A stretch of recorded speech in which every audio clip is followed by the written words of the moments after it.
இப்போ நான் உங்ககிட்ட வரேன், சொல்லி தரேன்னு சொல்றீங்க. ஆனா நீங்க ஒரு கமிஷன் எடுப்பீங்க. இப்போ நான் வந்து 1,00,00,000 சேர்க்கிறேன் சார். இப்போ உங்களுக்கு ஒரு எக்ஸ்பென்ஸ் ரேஷியோ அதெல்லாம் போக போக ஒரு ஒரு 1% வச்சுக்கோங்க சார். இப்போ அதோட வேல்யூ என்ன? 99,00,000 கரெக்ட்டா?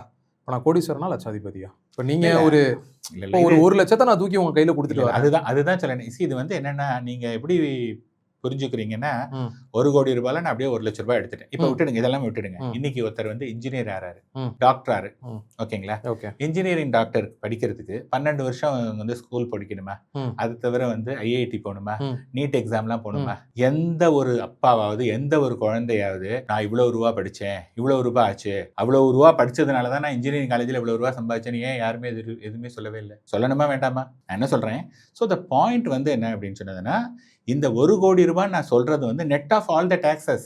ம். ஸோ எந்த ஒரு ப்ரொஃபஷனா இருந்தாலும், இப்ப நீங்க வந்து இந்த கம்பேர் பண்றீங்க. நீங்க ஃப்ரீயா பண்ணி குடுப்பீங்களா? பண்ண மாட்டேன் சார். பண்ண மாட்டீங்க இல்லையா? நீங்க வந்து என்ன பண்றீங்கன்னா, உங்களுடைய டயத்த வந்து ஓகே. நீங்க ட்ரேட் பண்றீங்க. ம். கரெக்ட்டா? எல்லாருமே வந்து everybody is trading our time with. So அந்த மாரி இது என்னுடைய ப்ரொஃபஷன். ம். இன்னைக்கு ஒரு டாக்டர் இருக்காங்க. அவ்வளவு தூரம் படிச்சுட்டு, அவர் இப்படி கைய தொட்டு பார்க்குறாரு, இது பார்க்குறாரு, ஒரு ரூ. 1000 வாங்குறாரு. அது என்னத்த கைய தொட்டுப்புட்டு இது ஒண்ணு எழுதினா அதுக்கு போய் ரூ. 1000ன்னா, அதுக்கு இவ்வளவு நாள் படிச்சிருக்காரு இல்லையா அவரு? ம்.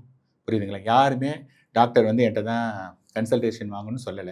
ஸோ நான் என்ன சொல்றேன்னா, அந்த மாரி வந்து நீங்க சம்பாதிச்சுக்கிறீங்க அப்படின்றது, அது வந்து ஒரு தேவையில்லாத விதண்டாவாதம். ம். அப்படி வந்து நான் முன்னாடியே இன்னொரு வீடியோல கூட சொல்லியிருக்கேன். ம். நீங்க வந்து இப்ப நீங்களோ அல்லது சில பேர் வந்து நாங்க பயங்கரமா சம்பாதிக்கிறோம் அப்படின்னு ம். ஃபீல் பண்ணீங்கன்னு வச்சுங்க. நான் என்ன சொல்றேன், இந்த பிசினஸ் எப்படி பண்ணணும் அப்படின்னு நான் சொல்லி தரேன். நாட் ஒன்லி இன்வெஸ்டருக்கு வந்து நீ எப்படி இன்வெஸ்ட் பண்ணணும்னு சொல்லி தரல. If somebody is interested taking a டிஸ்ட்ரிபியூஷன்னால நான் சொல்லி தரேன். ம். புரியுதுங்களா? நீங்களே சம்பாதிச்சீங்களே.